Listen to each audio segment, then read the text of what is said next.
Ini menurut saya tentang ruko. Ruko itu rumah toko, udah semua orang tahu lah rumah toko ya. Tapi saya sangat tidak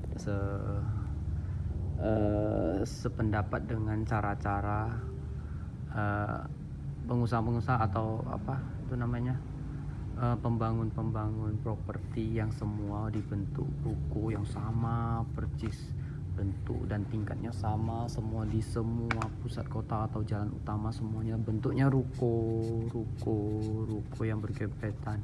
Ruko kan rumah toko, otomatis kan nggak semua orang juga bisa buka toko dan ada usahanya.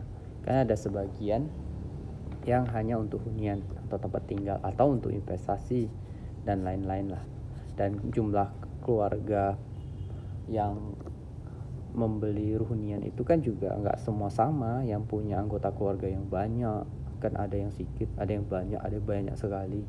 Terus kemampuan orang membeli hunian kan nggak semua sama juga, sanggup beli ruko yang 3,5 tingkat atau yang 4 tingkat atau yang 2,5 tingkat. Kan ada yang hanya sanggup beli 1 tingkat, ada yang hanya sanggup 2 tingkat, ada yang sanggup 3 tingkat, dan ada yang sanggup lebih luas, ada yang mungkin kurang lebih kecil.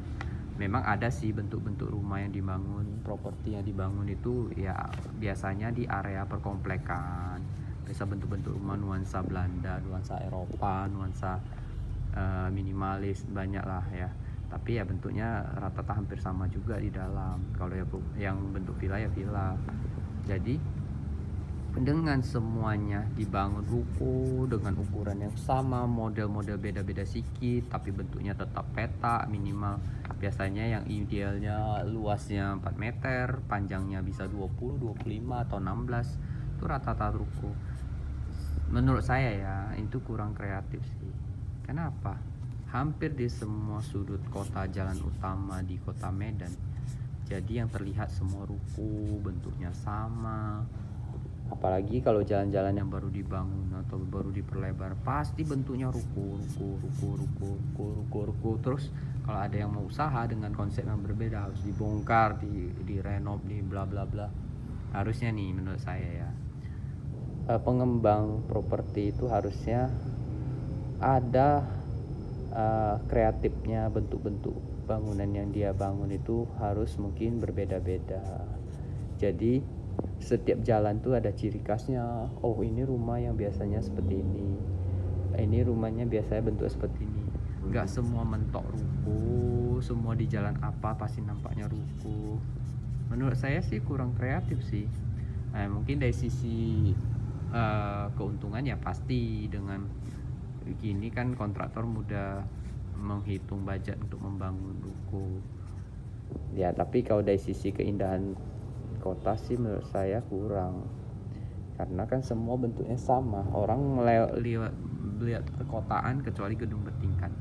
Kalau yang rata-rata menengah pasti nampaknya bentuk wajah kota itu adalah ruko dan ruko.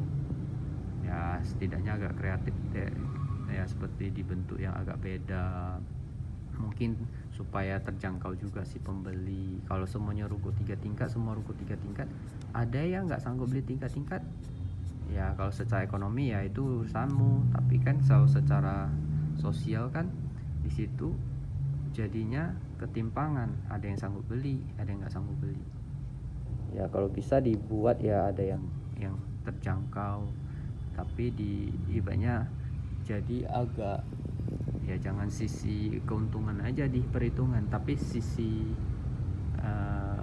tata kota juga kan. Ibaratnya kalau kota bentuknya itu aja juga jenuh sih orang ke kota. Oke, kira-kira itu aja menurut saya. Jadi pasti banyak yang, apalagi terutama di sisi pengusaha properti, pasti banyak yang nggak setuju dengan ide ini. Terima kasih.